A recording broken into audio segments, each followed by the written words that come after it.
Let us see. Yeah.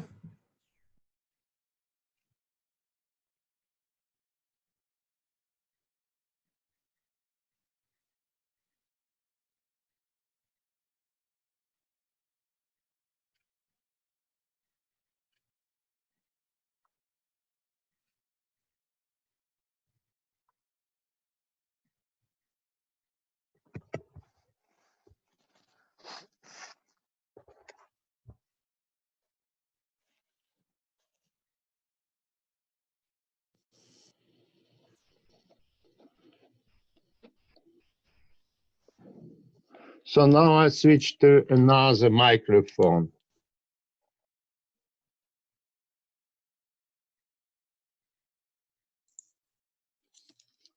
Great. Okay. At least we were able to solve this little problem. Fine. Let us see. Somehow I don't see myself. It's not really necessary, but well, sometimes it is useful. Here, I can see myself. Very good. So we will wait for 9 minutes more. Let me just find what I was going to present.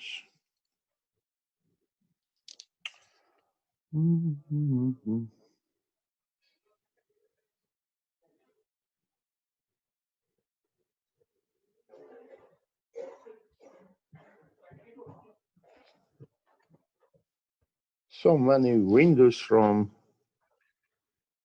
the Zoom.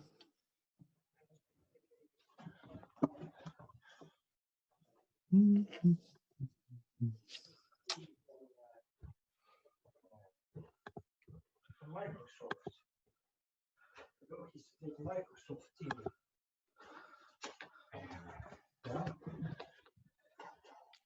Die man hoor ik. Ja. Hij is ook aan het kloten. Maar hij kan, hij heeft dus een scherm. Ja. Dus hij kan I'm trying to ik weet niet wat hij deed. open another window. Ja, hij is zelf aan het proberen. Nee. Nou. Kan ik het doen, niet?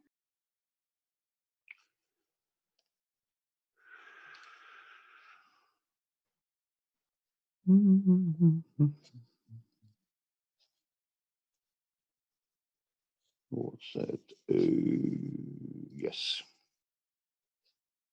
I guess this works.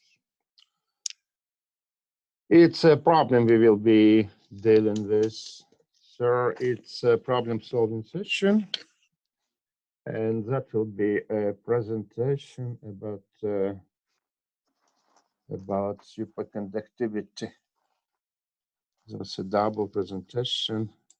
All right, we haven't started yet, so in 5 minutes I will say you more.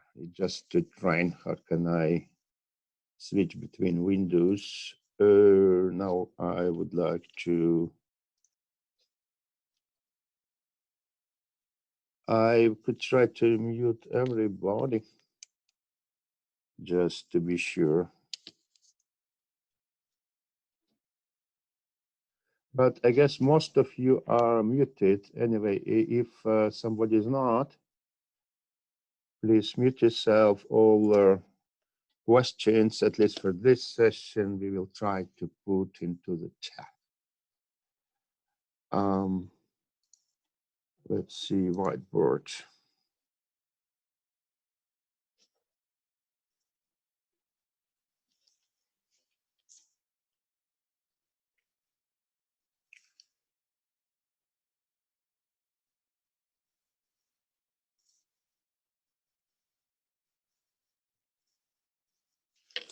Fine.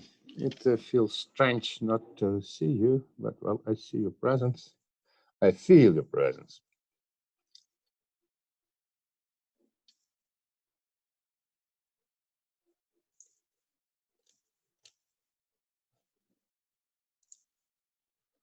Although this program has very strange functions, very strange. Right, it's eventually for business meetings. It's not a platform which is really made for online education. But, well, according to different evaluations, it's the best at the moment. And it also has quite some capacitance. That comes about that Americans still very much like to call, with telephones. And one of the advantages of Zoom platform that you can eventually join a meeting on your phone, just calling a certain number. I don't think this possibility is relevant for us, so we don't use it, but well, that's how Zoom earns most of money.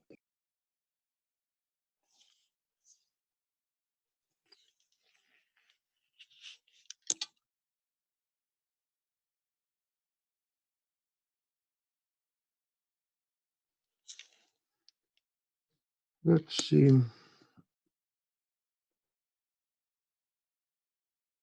Some money controls. Strange that the previous microphone did not work. It is eventually much better, did not distort the sound as well.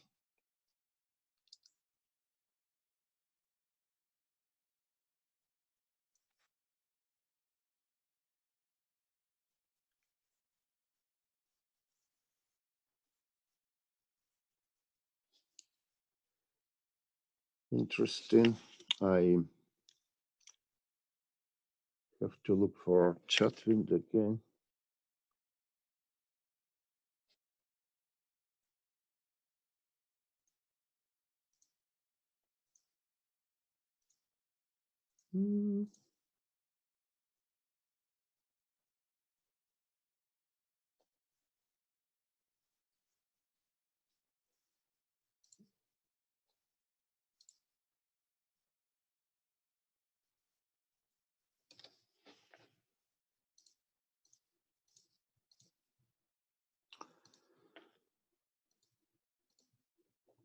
Fine. So I'm gonna start in 2 minutes. I hope that most technical problems are resolved.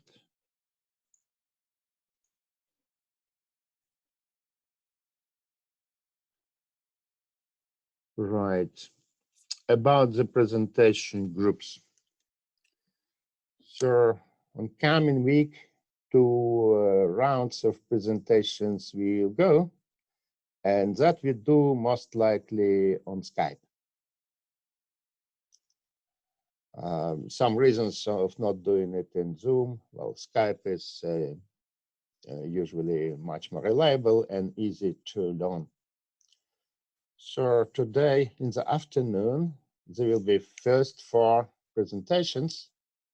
And if it goes well, all other presentations will be done on Skype. It's reasonably convenient. You can also use share a screen function in Skype.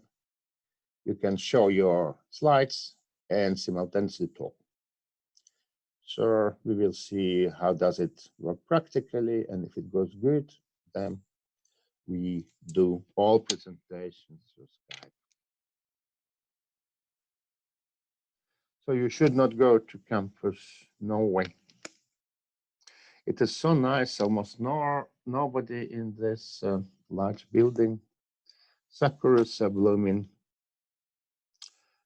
Very nice white morning.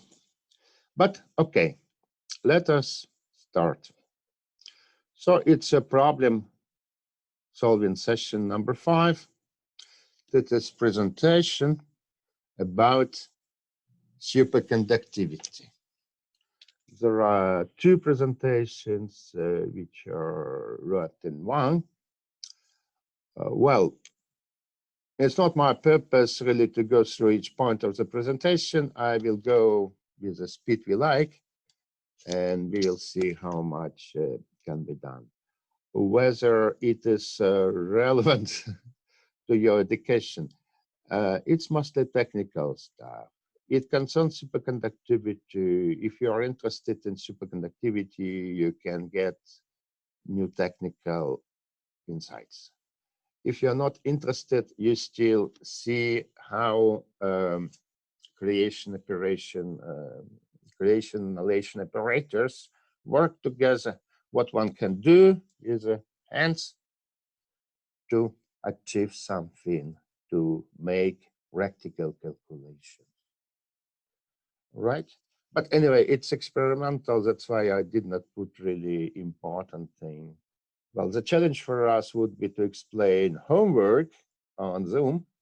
That will happen in a week, next Monday. We will see how does it work. Fine. So let me find the, it's really awful controls. Let me find formulation of the problem. Here we are. It's called Bogolyubov-Dejean equation. And what we are going to do, step by step, we will derive equivalent alternative description of a superconducting metal. Remember what we had, what we tried, and it worked. It was trial wave function.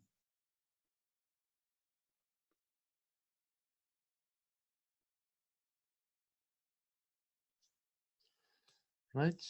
Now we will try to understand how to proceed with a new method. Is a method of, once again, Bogolyubov-Dejean equation. Right. And we go through many small steps. So it is, it can be somehow dizzy. Remember still, the purpose is to get the equations, and from the equations, get the properties of superconducting state. Right, so let us concentrate on the first task, task A.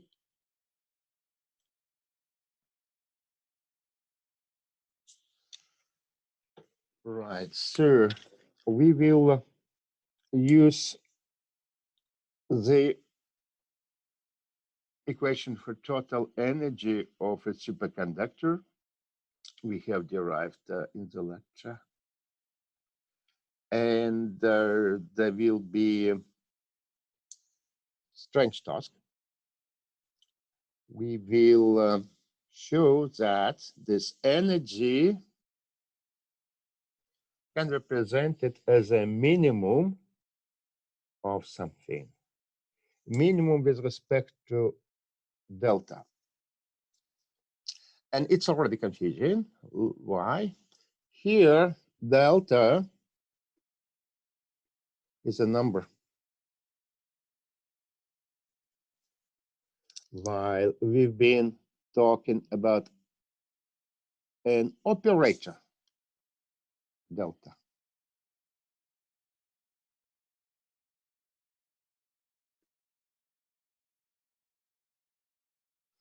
So this procedure, in fact, looks like replacing of an operator by a number.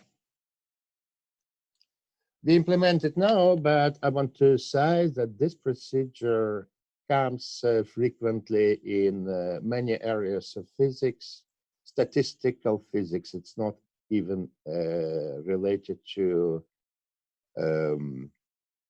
quantum phenomenon, and it is called mean field method. So this delta is a mean field.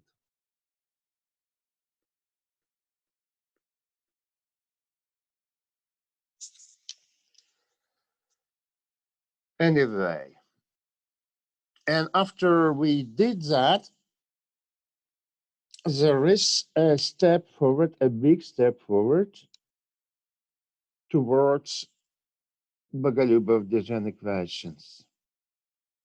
We will get an effective superconducting Hamiltonian, which contains usual terms, single particle terms, and here how delta, how superconductivity comes. This Hamiltonian contains Cooper pairs, contains, strangely enough, pairs of annihilations or creations. Good. So we go from here to here. Let me do it explicitly. Let me get my hands dirty. Let us see what would be the best way to do this. Yeah, I guess I will do it on the why it takes so much time to switch between the windows. Anyway, all right, and I'd like to add a page. How can I add a page to here?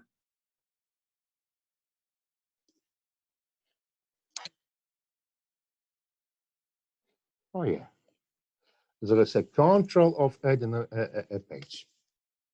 Very good. So let me start with the Hamiltonian, which we know, and we look at energy at expectation value of this Hamiltonian. Let me write it like this. So there is a single particle Hamiltonian. And next to this, I hope I will have it with the correct coefficient.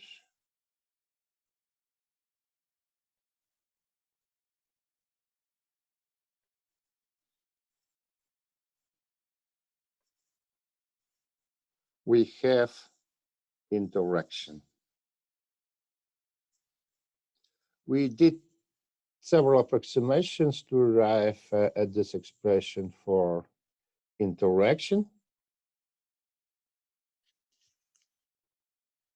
But anyway, let us recognize that it's what we have. This is free particles.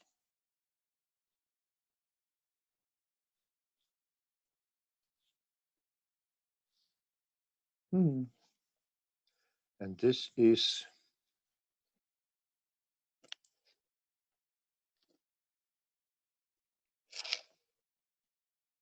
interaction.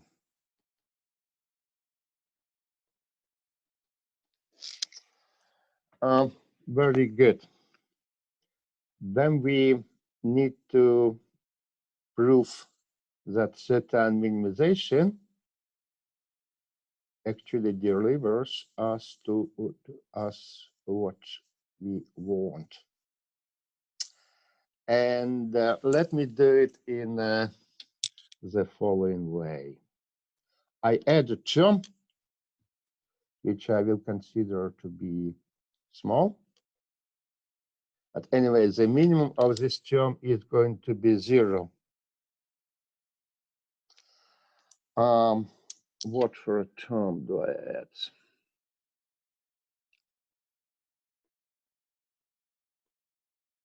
I want to keep it same coefficient as previous term.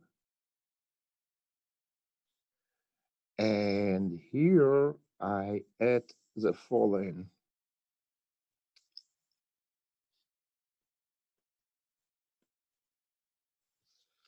Difference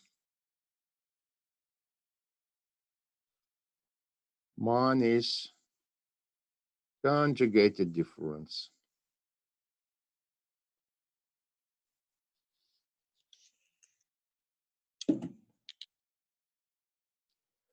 Good. So if I minimize it,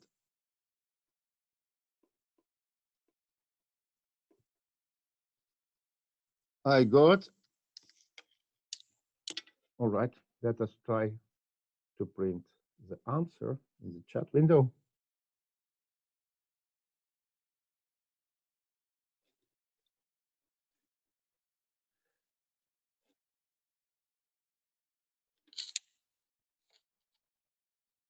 Do you hear me? I don't see anything in the charts.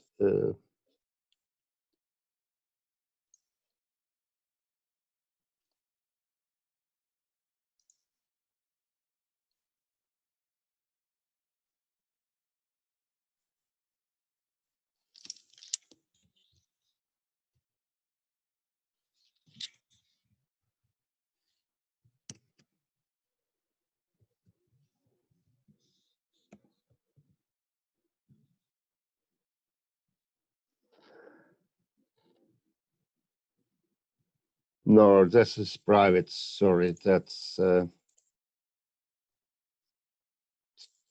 no to everyone.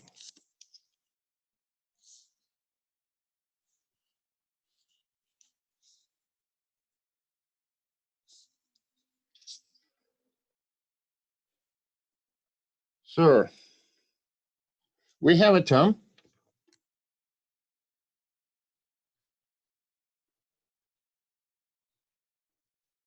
Here, Chase. It's a square of a difference between delta, which is a number, and delta, which is an operator. And I wonder what would be the result of minimization of this.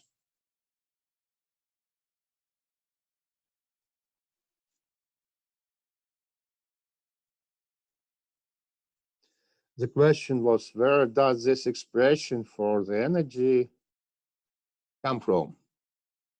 All right, this, let me get to the beginning of the story. In the lecture, we have taken a Hamiltonian, which has single particle chunks. Let me write perhaps explicitly what is this H1. It is a sum over all K and spins. What was that? C K alpha, C K alpha. There were free particles.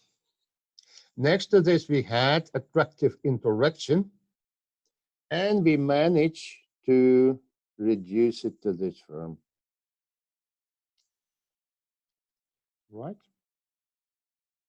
We need to go further. We need to show that this expression for energy can be achieved as a minimization of something. Right? And then I made the following step. I add a term to this Hamiltonian. Yet another term. And if you look carefully, please do this. The minimum of this term would be just 0.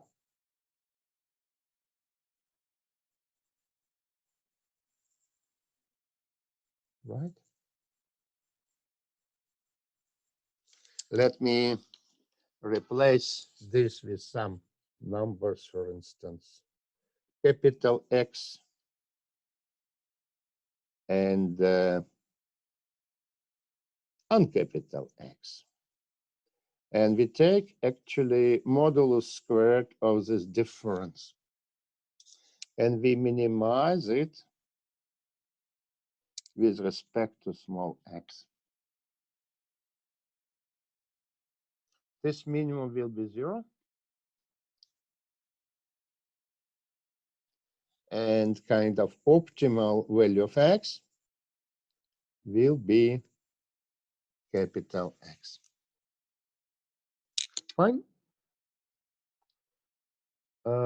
I need to write something from my improvised Blackboard.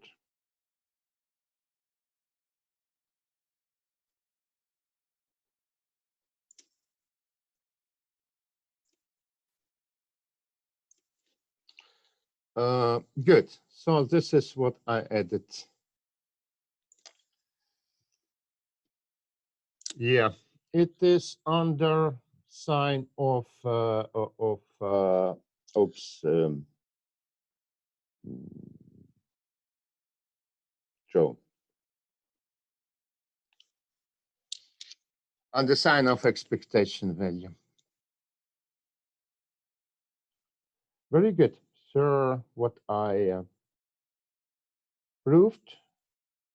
No, I didn't prove anything. I just add a term and it is 0 upon minimization. So I did not change my Hamiltonian. Now let us, right, first I need to put these brackets. It's expectation value. Now let me do very simple thing. Let me expand this term. Let me expand the squared. What do I have?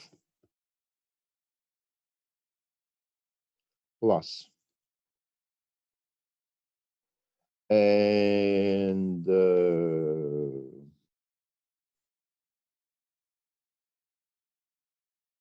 I need to put dagger here. All right, and minus no plus.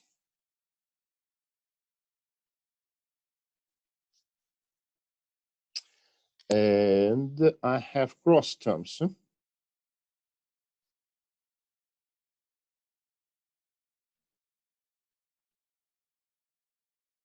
With minus sign.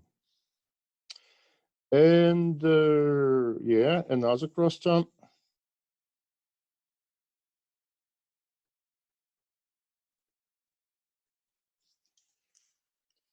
Very good. Sir, let me observe something. These two terms cancel each other.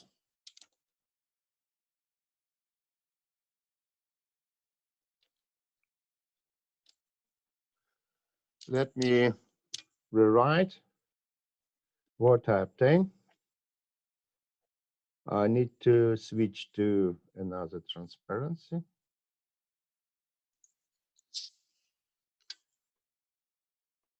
Energy.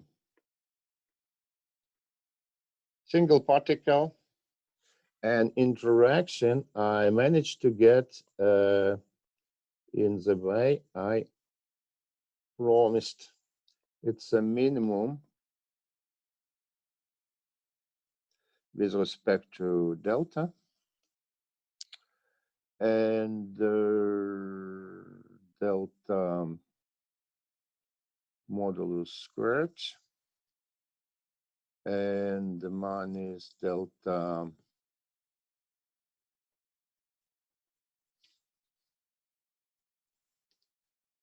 minus delta conjugated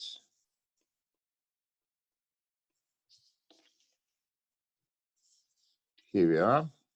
There's also coefficient volume divided by modulus U. That's what we did. Now the following part of the trick is to recall what we had for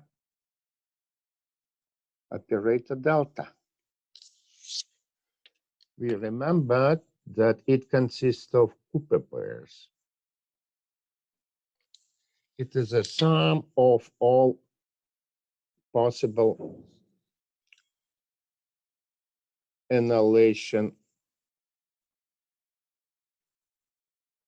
operators.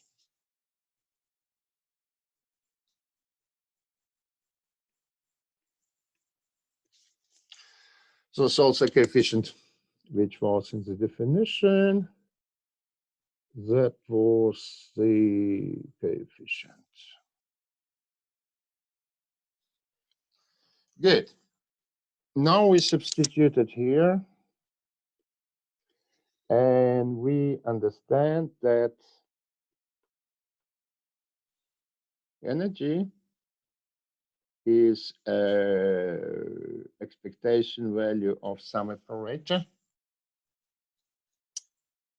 plus terms coming from here.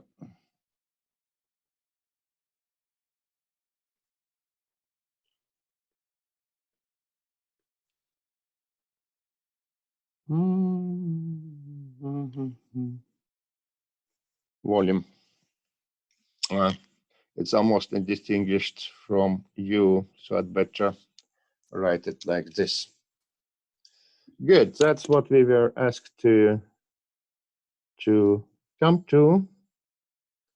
Let me now write it in a more explicit form. This is HS. Let me write single particle. Please still remember what it is. And let me write new terms.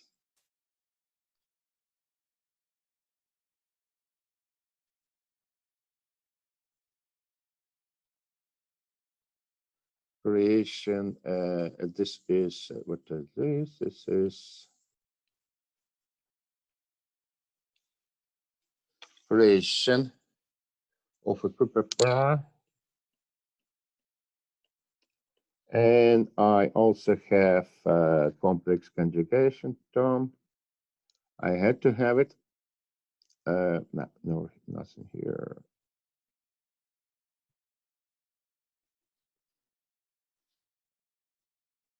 C, K, up. Very good. Sir, this is effective Hamiltonian. This was starting point of Professors Dejean and Boголюбов to derive their equations. Let us see. I didn't hear from you lately. Why don't you write something into the chat?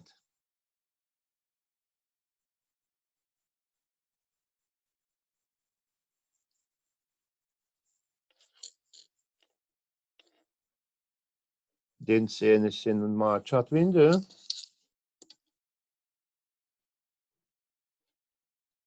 Oh yeah, I do.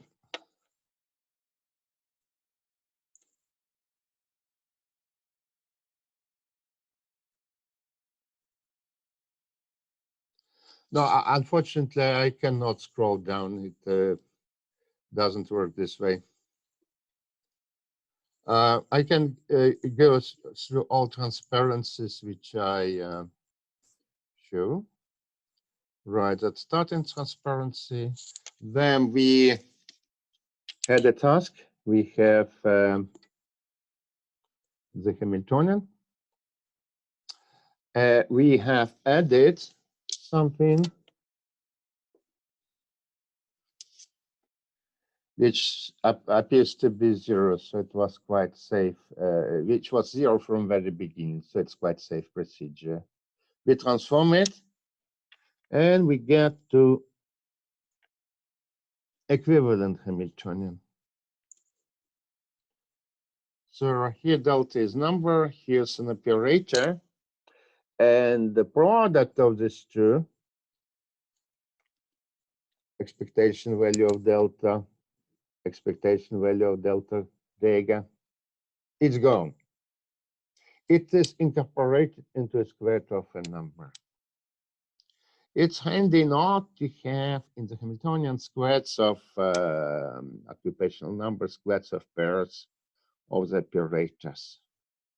That's why it becomes a method of choice.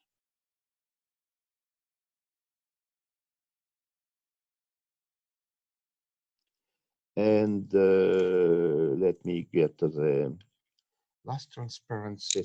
The question is, how does this answer question A? Right?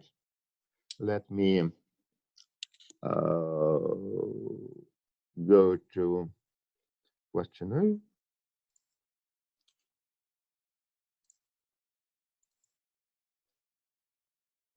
Here we had to show that this operator eventually works. Let's see, it's a bit messy here. Oops.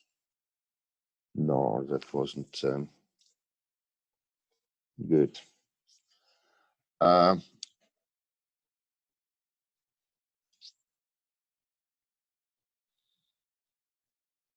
We had to come to this Hamiltonian starting from the expression we have derived in the lecture. We are there. So this answers the question A. I didn't show that the optimal value of this parameter is consistent with the previous definition of delta. But in fact, I did. Let me go to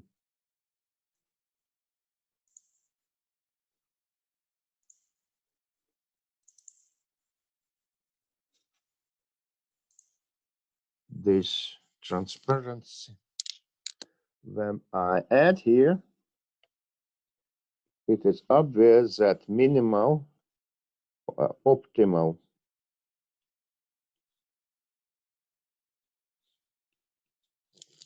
optimum of this expression, it corresponds to delta, which is expectation value of operator delta.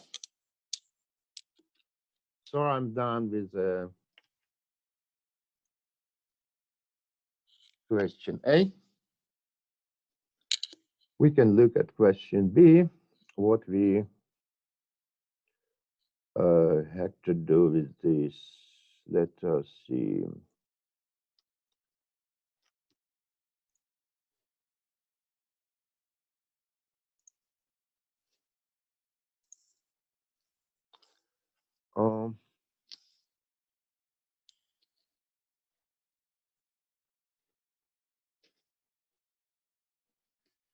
No, I'm trying. Yes. Good. Next point. Point B. We are allowed to play. We are allowed to play with this Hamiltonian, and we wanted to write it in a bit more general way, in some basis of single particle states. And that will be single particle Hamiltonian. That will be something which we have achieved, which where superconductivity comes. And basically, we would like to just rewrite this in a form, in a compact form, which introduces operators which are simultaneously creation and annihilation operators, and involves a matrix, a famous matrix of Bogolyubov-Desjardins. So this is task B, which will bring us very close to the solution. Fine. Let me see how can I proceed.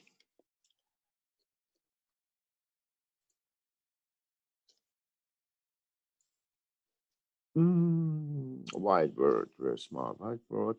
Oh, by the way, I've forgotten to say that everything is supposed to be recorded, whether it's useful or not, so you would be able to see all this again. Fine. So I'm here with this operator, and I would like to rewrite it in a form which has been suggested.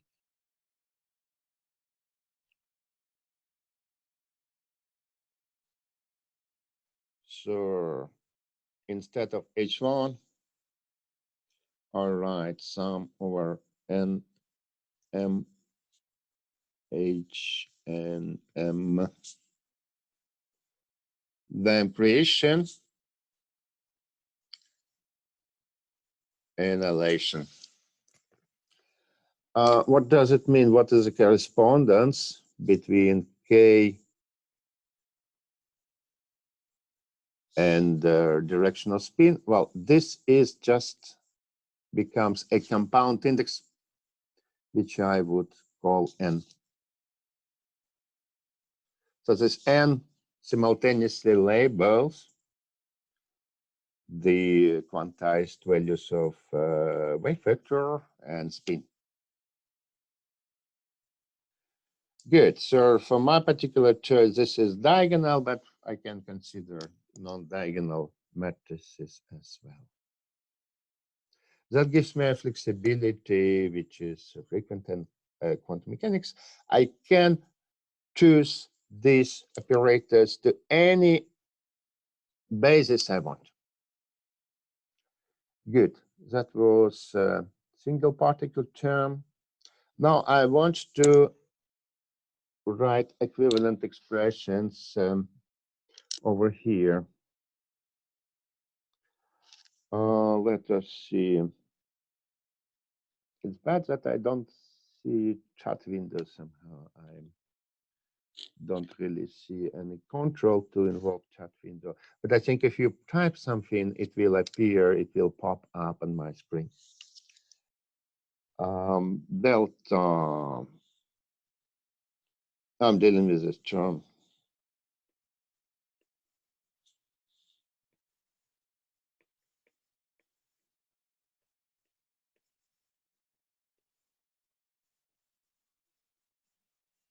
Yeah.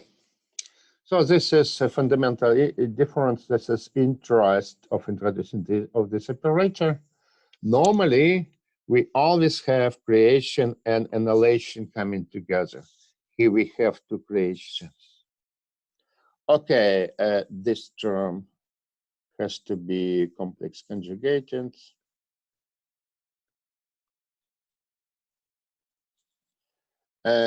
Yeah, it's always sum over NM.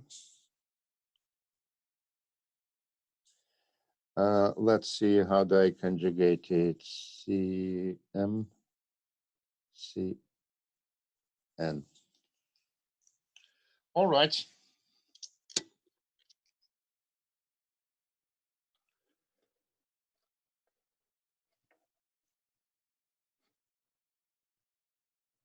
Let me, again, I kind of lose communication with you.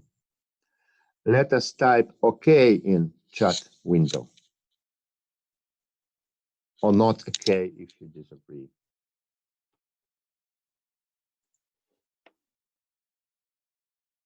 Fine, fine, fine, fine. Very good. Sure. Now let us see an important point about the symmetry properties of this matrix. Symmetry properties of this matrix delta. I deal here with two creation operators. And now I recall anti-commutation relations. If I change N to M, I will have to change the sign. So this expression is anti-symmetric with respect to change of N and M. Consequently, this matrix is also anti-symmetric.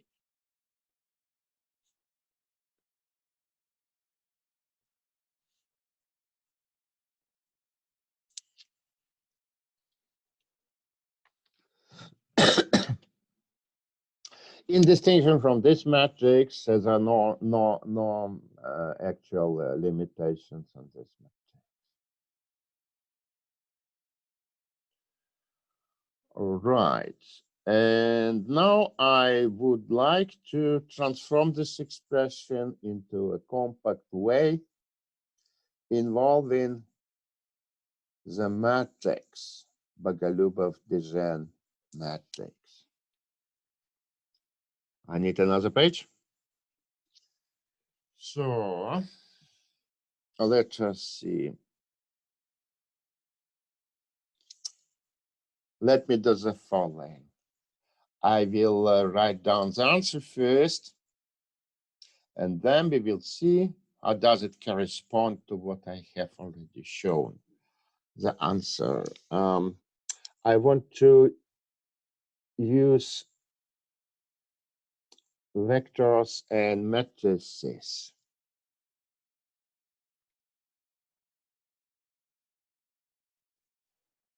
And let me make a vector of the following kind. This vector will have two parts. And here I put in a long row all C creations.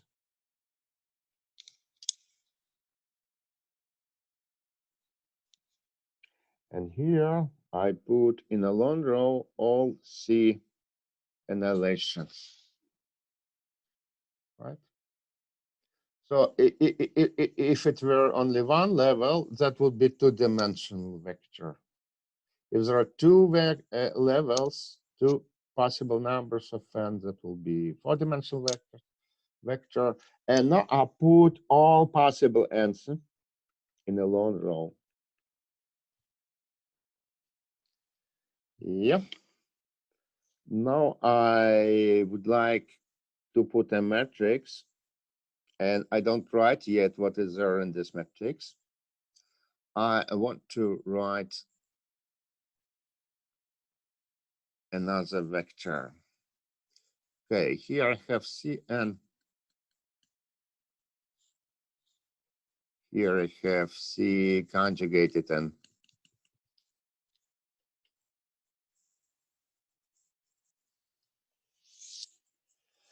All right, now I am ready to write the matrix in the blocks.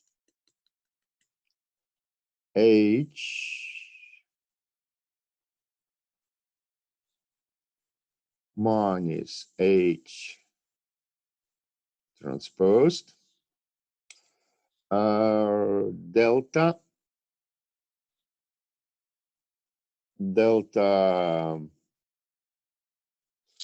conjugated. Okay, here H and delta are matrices.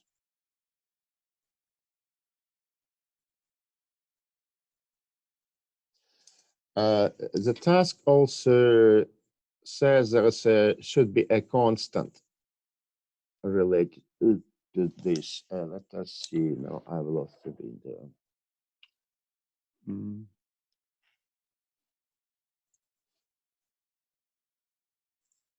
Yeah.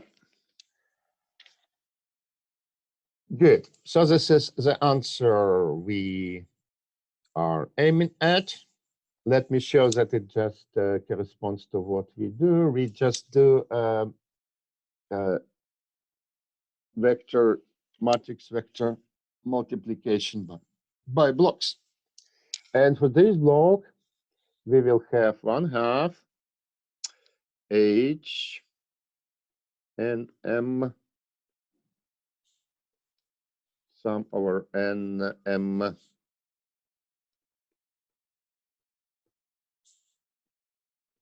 Okay, this is for this block. As to this block, well, I can write it in a similar way, but I need to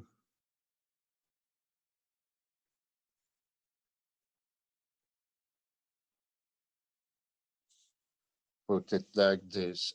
Let us see. Yeah. Good. This is yeah,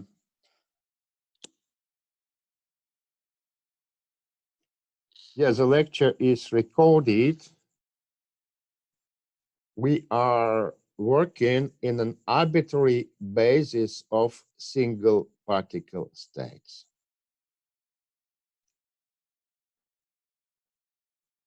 Another question, what is these vectors in which basis defined? It's a different basis than basis of single particle states, right? So this vector, as I said, consists of long row of annihilation operators, and that will make a half of this vector, and long row of creation operators. I could try to write it explicitly, see if n is numbered with 0, 1, 2, that will be C naught, C1, C2, so on. Then I have C conjugated 0, and so on. All right. Does this answer, Frank, does it answer your question about the basis?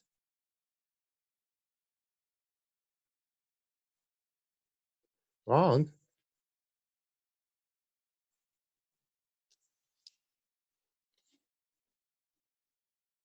All right. Good. Let me rise.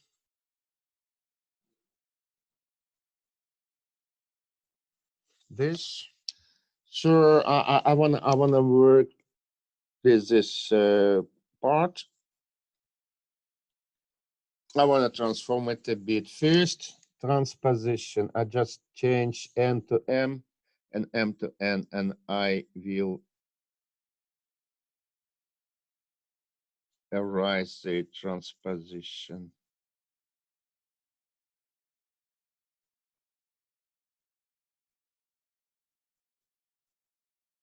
Yeah.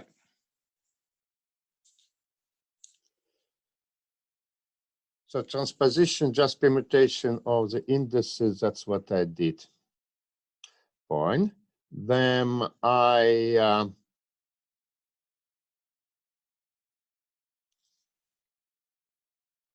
see the chance to use anti-commutation relations. And that will be done in the following way. Let us see. Let me write this. Let me just redraw this with the use of commutation relations. That will be minus C and Cm. And as we know, Kronecker delta function. Good. So with this, I see that mostly these terms are the same. And I can rewrite it as a single term. Let me write, I don't need it anymore.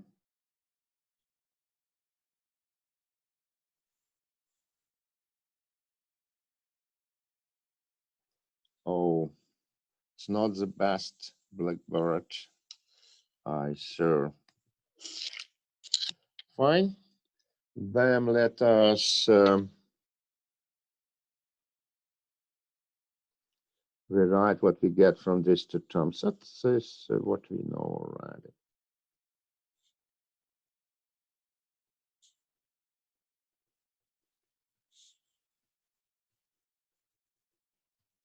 The only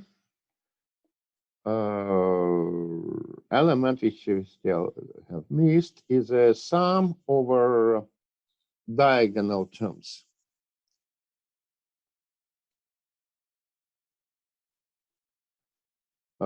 It comes with 1/2,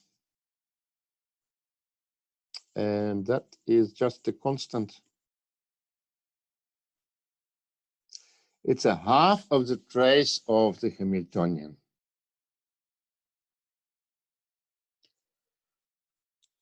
All right, sure, we can write the constant which we need to determine in how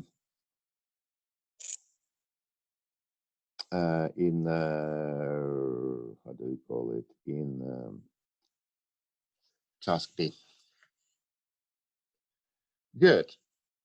So here we are at the moment. There is a Hamiltonian.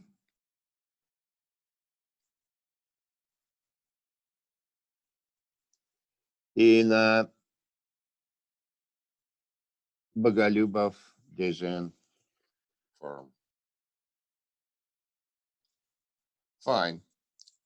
I need a break, so let us have a 5-minute break. I will be back in 5 minutes.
So, hello everyone.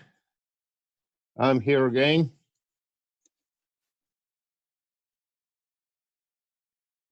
Why don't we type OK in the chat another? Right, very good.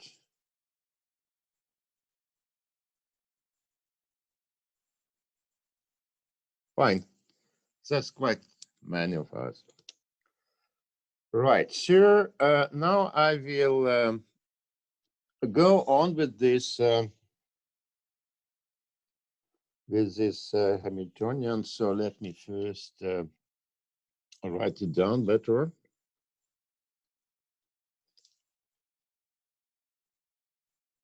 So this is second quantization Hamiltonian. Right. There in the formulation of the program of the task, there were operators D. I wonder if I really have to use it here. Perhaps it's enough to keep it in the same notation. So once again, we have 1/2, which is important. We have C.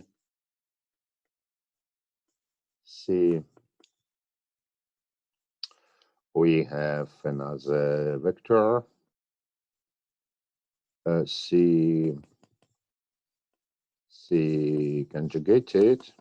You see how it is organized, C dagger and C, they come kind of together forming diagonal blocks.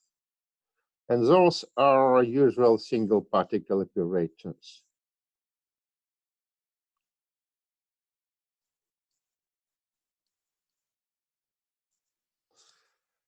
I write one for single particle, and delta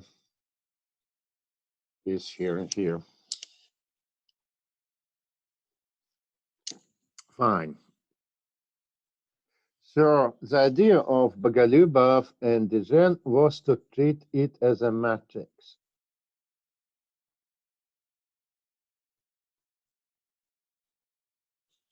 Just forget about creation and annihilation operators which come here and here. And this is called in a general form Bogolyubov-BdG equation.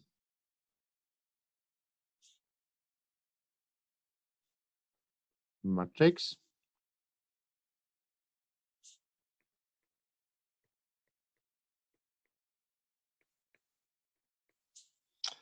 I need a vector.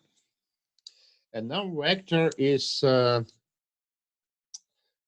bit like a Schrödinger equation. It's a wave function.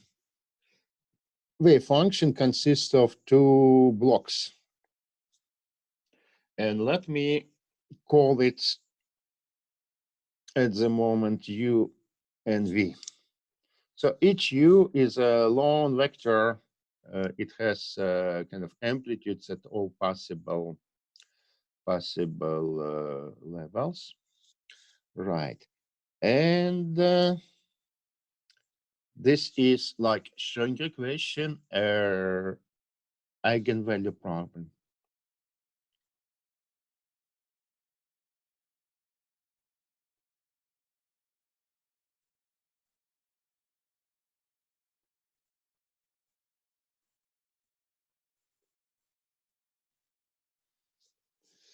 All right.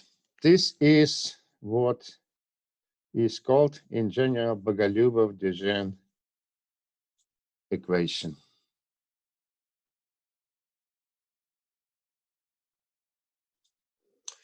If we would quench superconductivity, if we put this block to 0 for a second, it will be it will just be what? It will be just Schrödinger equation.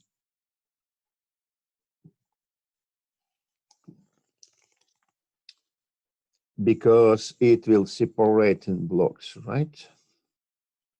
I can perhaps write it on another page. So if delta is 0, Then we have vector U. Hamiltonian acts on this, and there's eigenvalues.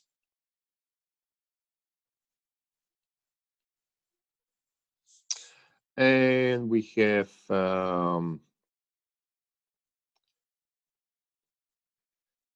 a separate copy of this equation for V. I write it like this to, well, it's a bit doubling of notation. It's a vector. It's a vector which is similar to wave function. Right. So this is a structure of equation without delta. And you see that it's in fact doubles the solutions of original equation.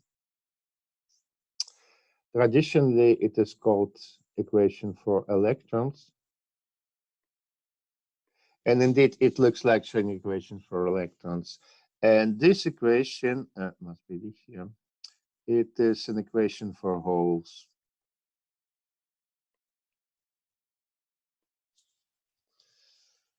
Good. No superconductivity. These equations are uncoupled. With superconductivity, they're coupled. And that eventually manifests something which I mentioned in this lecture. The eventual states in the superconductor quasi-particle states are mixtures of electrons and holes.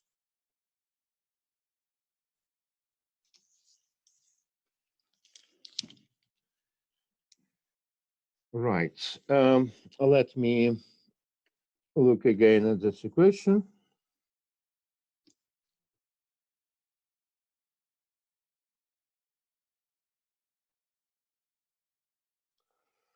So suppose we know the solutions of this equation. Now delta is not zero.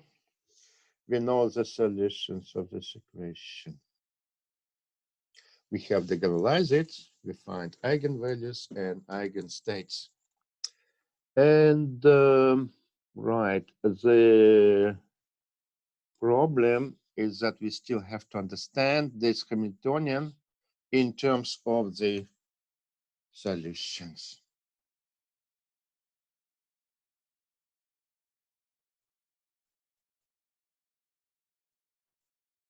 All right. Let's see how we can do this.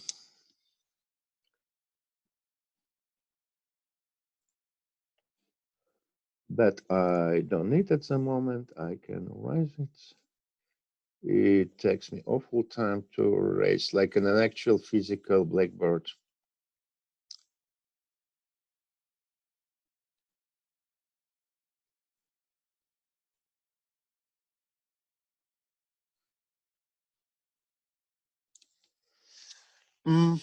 Let me write this matrix. No, draw. Let me write this matrix.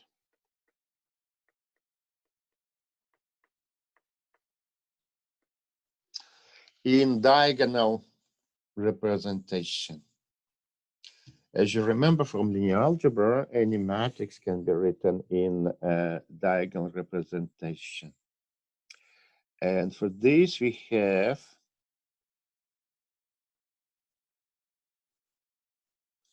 sum over possible eigenvalues. And I will number it with Latin, or perhaps, let me number it with the Greek index, right? We use Latin index to number the levels. Now we are going to number eigenstates of this equation. So let me number it with a different index, which is Greek index. Right, then I have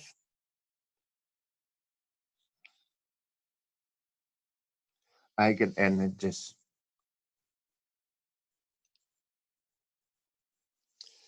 And Then I have, let me write it in this way, which is perhaps convenient for you or more familiar to you. All right. Those are eigenvectors. Those are eigenvectors. Since we have 2 by 2 block structure, each phi consists of amplitude u's and amplitude v's. So it's a vector with block structure.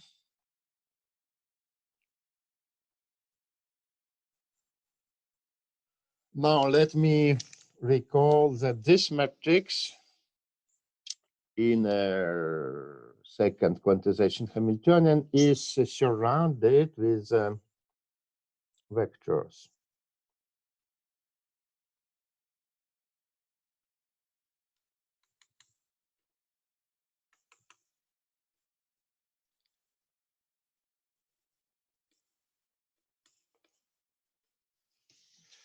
Good. So I have to bring these vectors here.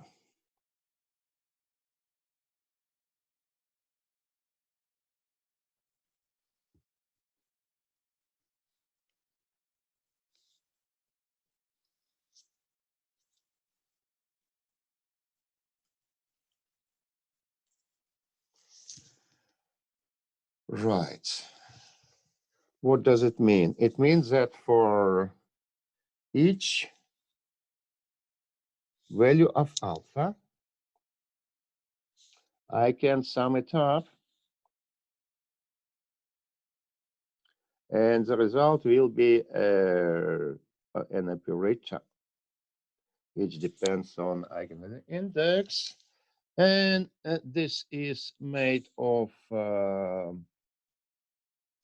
let me write it explicitly now. I have various u's corresponding to eigenvalue alpha, and those come with operator C.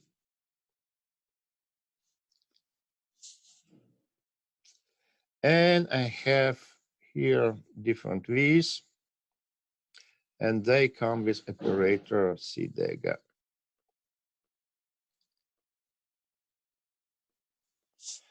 All right. U's and v's do depend on the index of eigenstate. Fine. Let me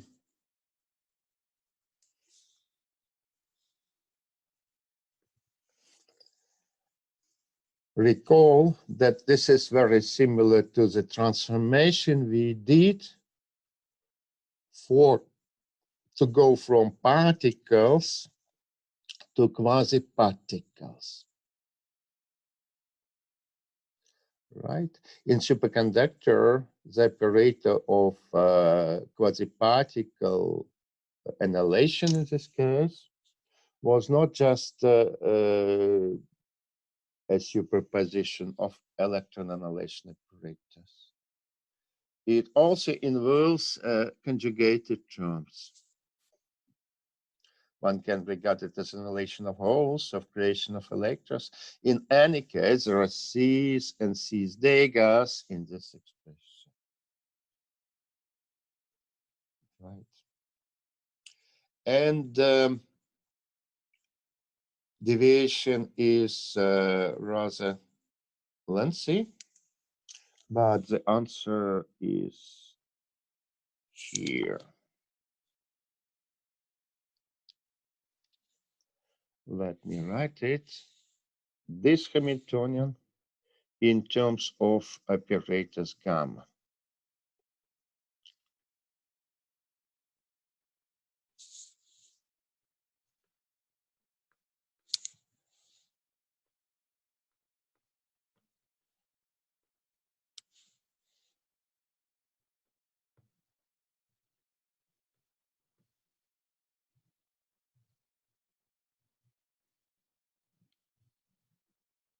let's say alpha alpha has to be diagonal.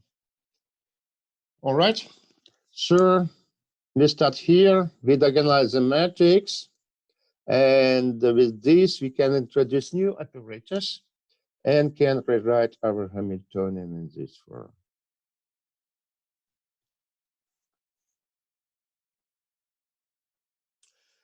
We are not yet done. I don't want to go through this tedious algebra step by step. Let me just explain what is the meaning of next terms. There are some symmetries in this equation.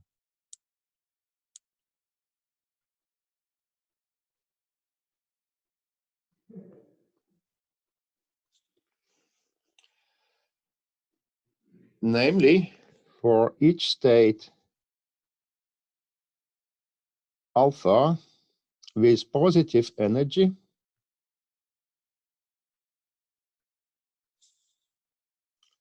there is another state, orthogonal state, which I would call minus alpha, and that has energy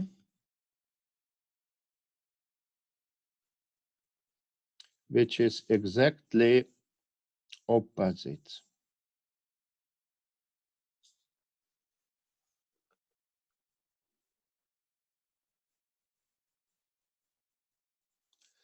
Let me look at it, at this expression. It is a temptation to treat these gammas as quasi-particle creation operators. We are not there yet. Why? Because some of these energies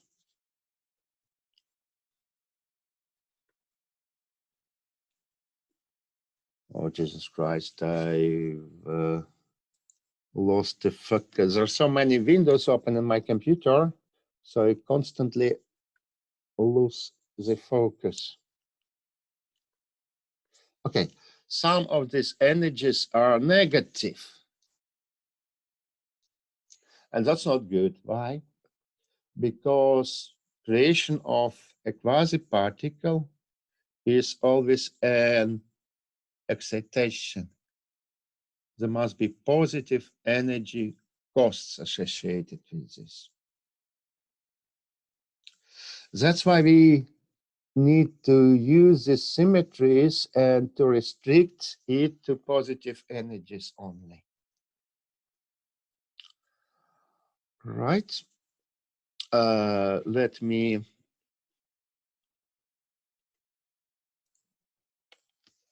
write it here. Good. So far we had this.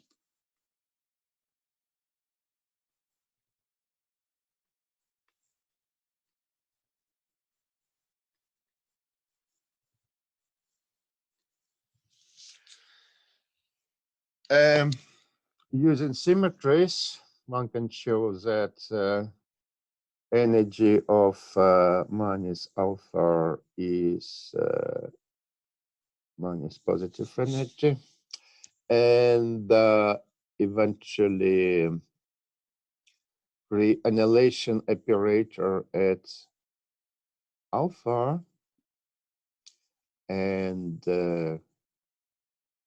creation operator at minus alpha are just the same. So there is underlying symmetry of Bogolyubov-Dijon equation. With this,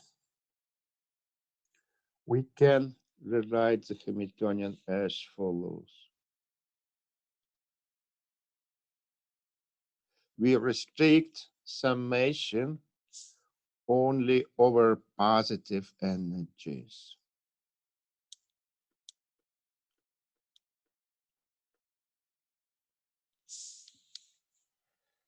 And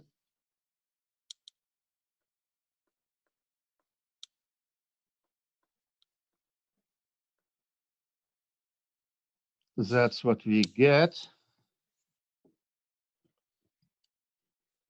directly from this term. Now there are terms with opposite energies. Let's see. So I have to switch the sign and write it in this order.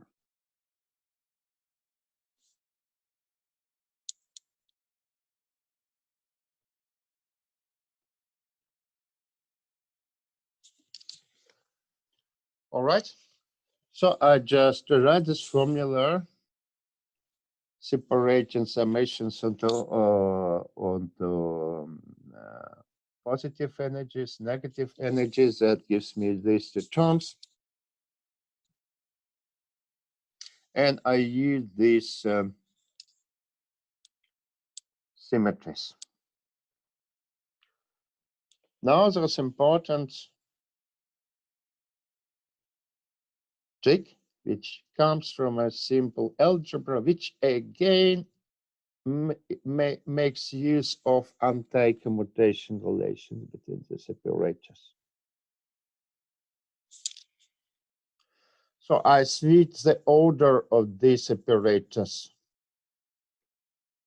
in the second term of this expression. And that's what I get. It is summation over positive energies. The coefficient is not 1/2 here. Similar terms come from this term. So it has a standard form. This is what we wanted. And those are now creation apparatus of quasi-particles in full glory. All energies are positive as it should be. It's not yet all, because when applying anti-commutation relation to this term, we also have a number. What is this number? One needs to recall this commutation relation to arrive at the following: minus 1/2 sum over alpha corresponding to positive energies. These energies. Now it's important separation, and let us recognize that this is the ground state energy.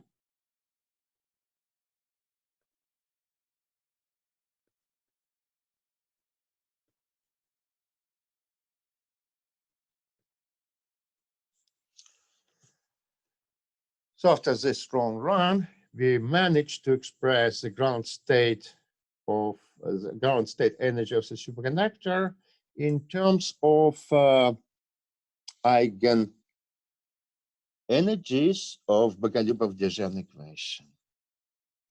And this describes all excitations.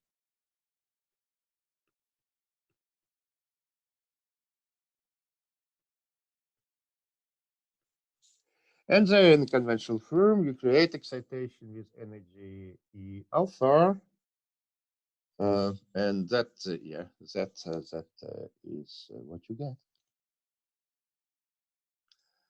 Right, sir, this is an important step.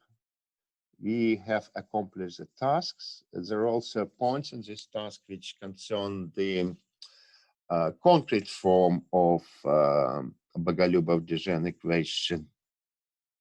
But let's skip it for today. We got it in general form, and in principle, it's enough. Once again, let me go through all these whiteboards which I did. We have started with expression for the energy.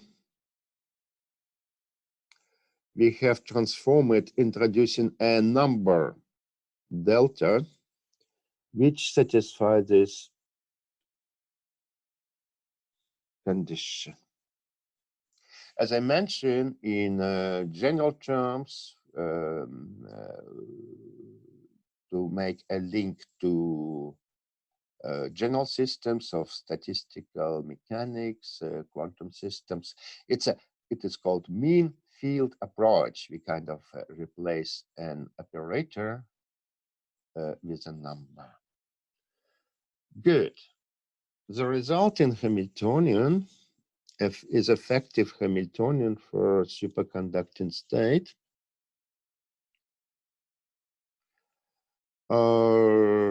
Where it is, here it is.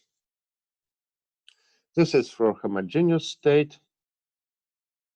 It contains single particle part, which you know, and new part, which comes with deltas. And it contains two operators creation and annihilation, which makes it unusual. Good. Then we rewrite it in this form, in a form of the matrix. So here it is.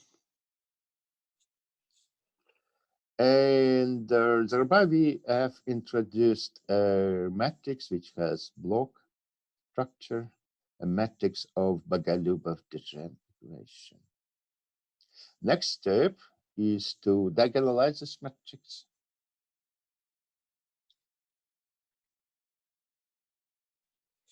And the procedure, the equation which arises in the process of diagonalization is called Bogoliubov-de Gennes equation.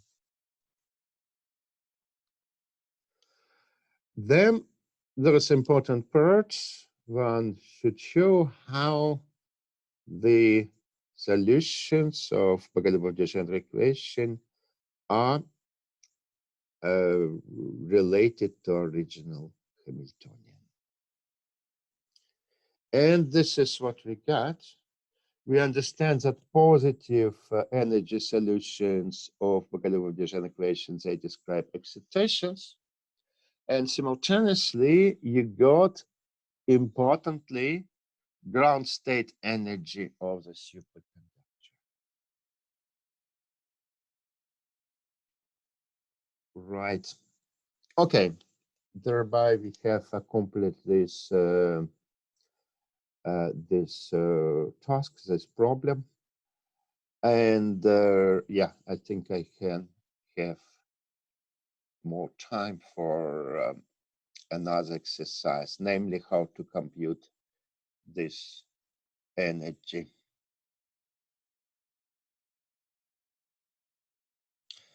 Could you maybe once write down all steps to get to the Hamiltonian we used in the final slide?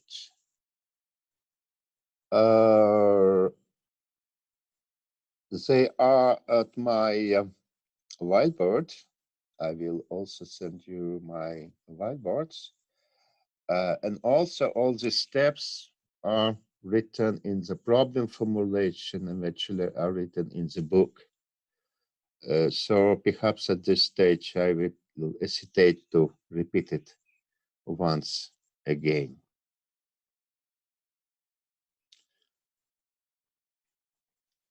Good. So let me have 2-minute break, and I will go with another task I would like to consider today.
Good. So let me, if there are any questions remaining about this task, the first presentation, I suggest that you write it into the chart, perhaps not now, perhaps in the end of the presentation, and I will try to answer them already in the chat. I still want to do something with the next task, which is much simpler. Anyway, let us look at this task. Share screen.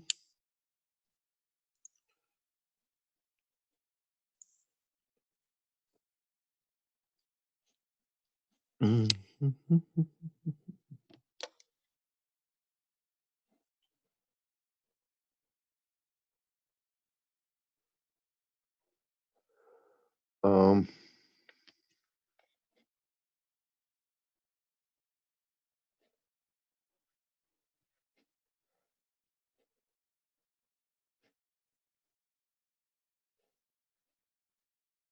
this is, I hope you can see this.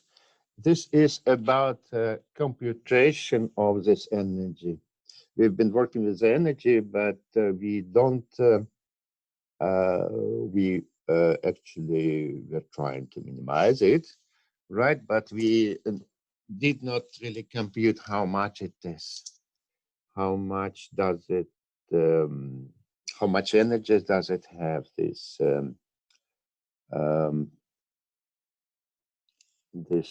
state, BCS ground state. Right, our starting point will be like this. This is a kind of output of the calculation which we did in the lecture. And this is first term is kinetic energy.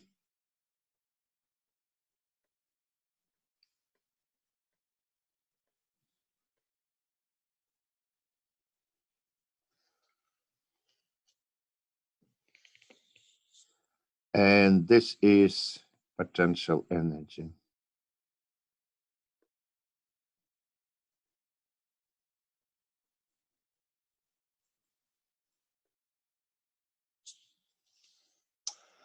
Kinetic energy we had in a form of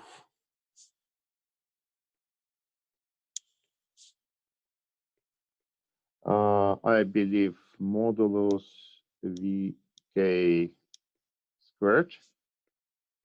It was one of the amplitudes of the superposition. Remember, the ground state of superconductor is a superposition of the states with and without Kuiper pair in the box K. That's what we get by computing kinetic energy. And we have computed potential energy that could be expressed as the delta, a little bit of a point. We don't know the delta yet. We need to use minimization. Let me, in order not to get confused with the sign, not to get confused with the sign. U is negative. U is negative, so I better write the last term in this way.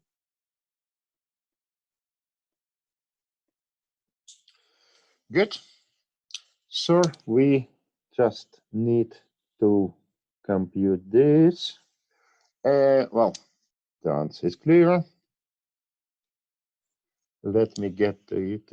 It would be, from one hand, it would be rather mathematical exercise. From the other hand, it is really a calculation, derivation, which is relevant for superconducting physics. So let me switch to the blackboard again. whiteboard.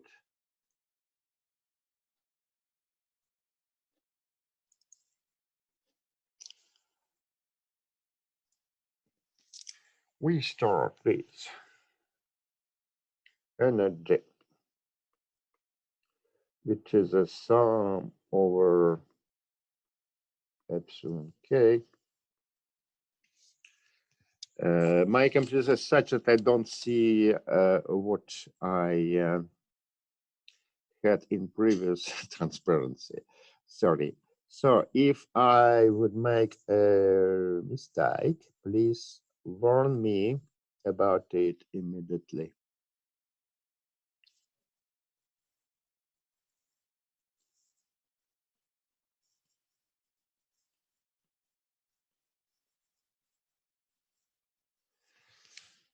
Whew.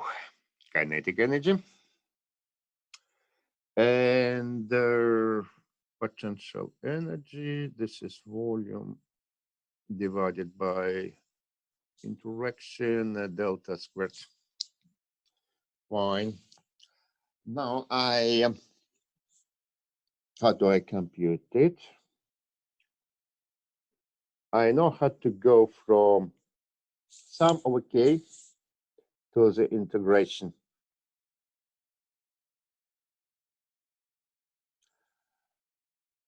There is a volume in front of it, and integral over k. If it's three-dimensional, yeah, it is three-dimensional, and 2 pi to the power 3. Right. But I would like to make it faster. Rather, I would like to integrate not over k's, but over energies. Since this expression does depend on energy only, right? So I'd rather rewrite it as follows. Volume. And let us see, integral over epsilon. And what stands here is eventually density of states, number of states at a given epsilon. All right. So let me rewrite it now. Is integral over d epsilon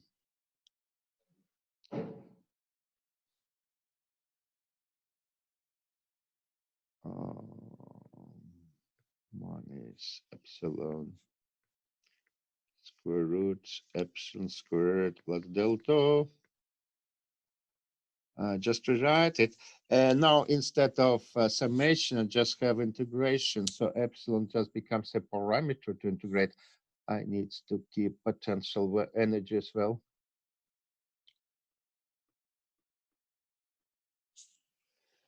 Fine. And I would love very much to treat it from minus infinity to plus infinity. I'd love to do this, but this doesn't work. Why? Because it goes to infinity. The integrand would go to infinity at large epsilons. I have to do something about this. Let me do it in the following way. It's a bit different from what I drew, what is in formulation of this exercise, but it's faster and I guess it's more instructive. First, let me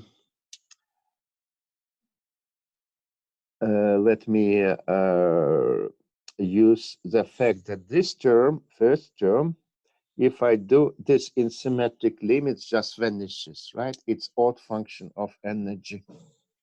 So I'd rather rewrite it as integral over epsilon minus, so I keep on the second term, epsilon squared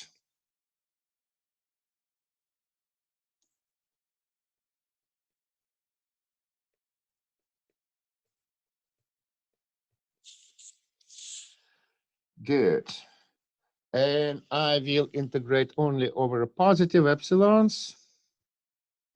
So that will give me a factor of 2. All right. The question again to check the contact with you. Does everybody understand what has happened here? Say yes if you do, say no if you don't.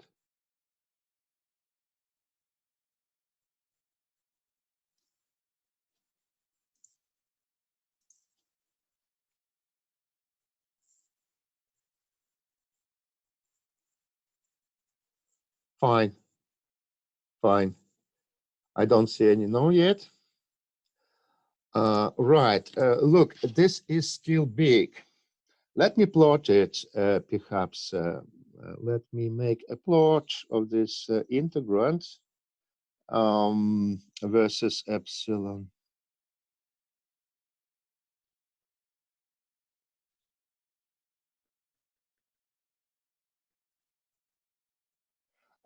Let's see, only for positive epsilons. So don't look here. Only for positive epsilons.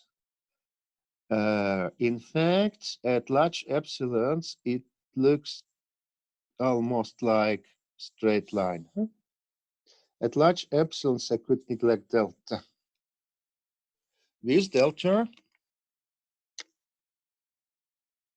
it goes like this. So it's very close to straight line.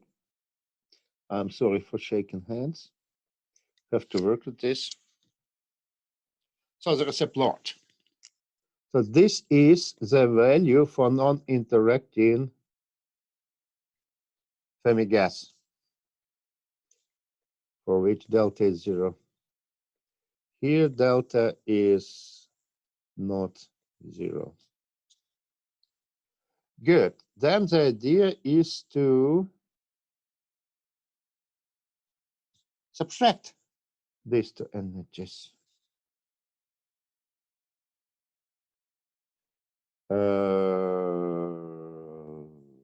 The epsilon. Let me rewrite it because it is already missing. So total energy is minus integral over epsilon squared divided by epsilon squared plus delta squared. I subtracted the energy of non-interacting Fermi gas. Let's see, not to take factor of 2. Do we still have time? Yes. Minus epsilon. And not to forget, I still have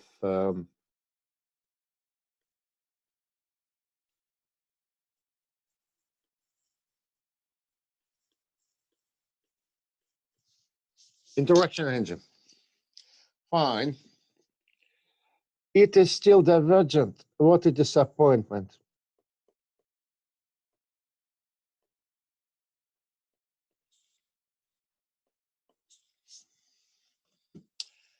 The divergence is now moderate.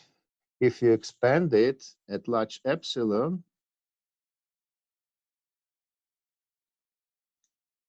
the integrand goes as 1 over epsilon.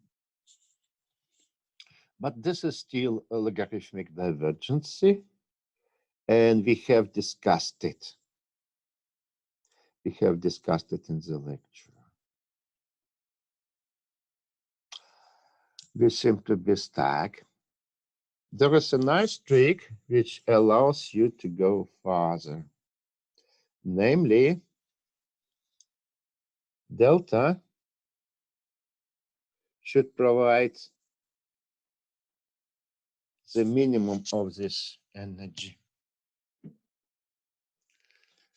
Fine. Let me to find out what does it mean. Let me differentiate this energy with respect to delta squared immediately. By minimization condition, it must be 0. If I differentiate this point, let's see, what do I get? Well, I differentiate this with respect to delta squared. It is minus 1/2. So what I get is integral over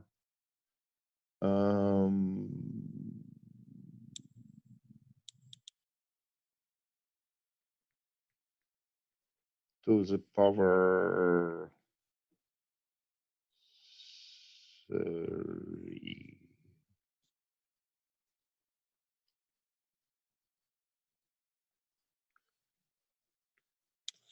And that vanishes if I differentiate. So I keep only this term.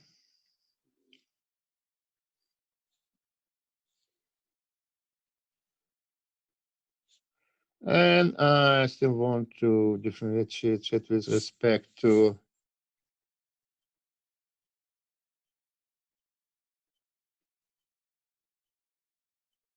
this. Fine. Now I want to do the following trick, which looks pretty mathematical, but very constructive in superconductivity. I would use it as a definition of U.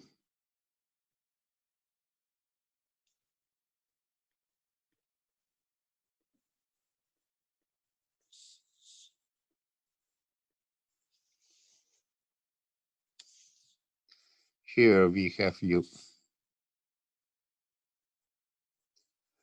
So eventually, what I will do, I will replace this term with this expression.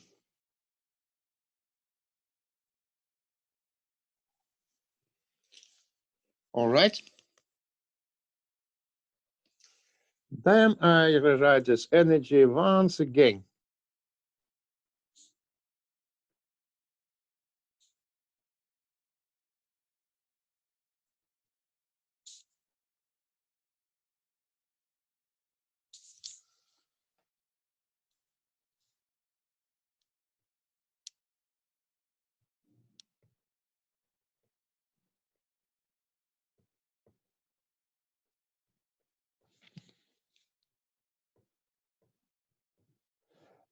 Here I bring this. So I will have minus d squared. And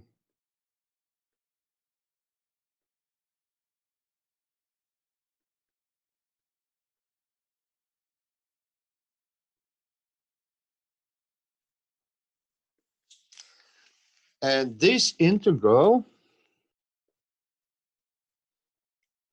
finally converges.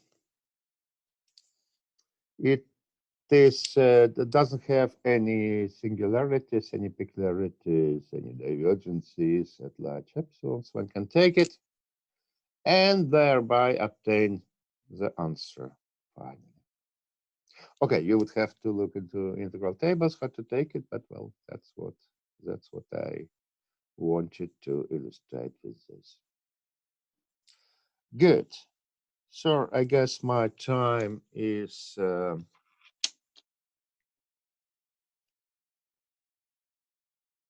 almost over. Let us see. I would appreciate your feedback. Understand myself that it went rather awful. It went slowly. I did not have sufficient contact with you. It was difficult for me.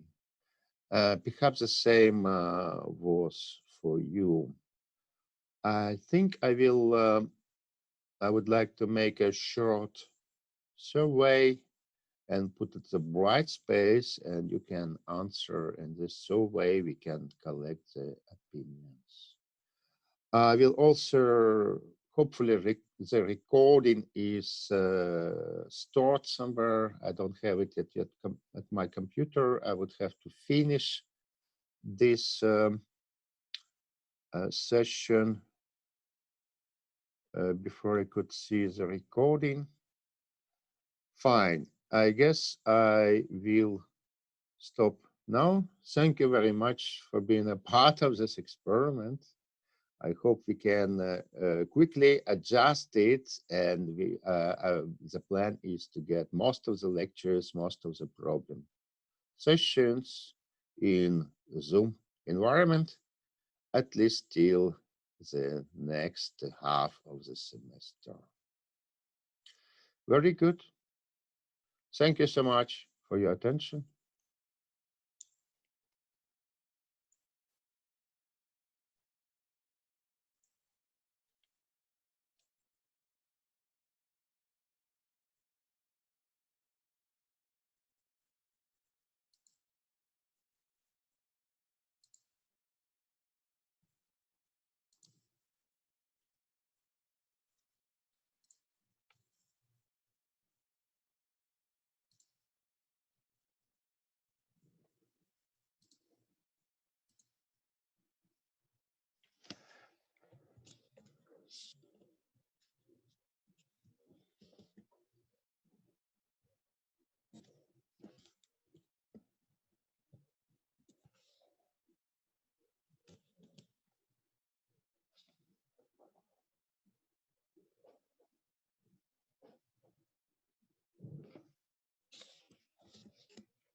Yeah, sorry, there's a prefactor missed. If still we have this density of states. So here I can replace set energy from 0 with a constant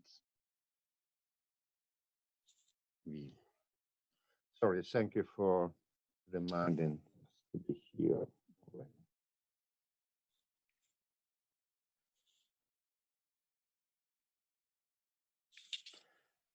All right, okay.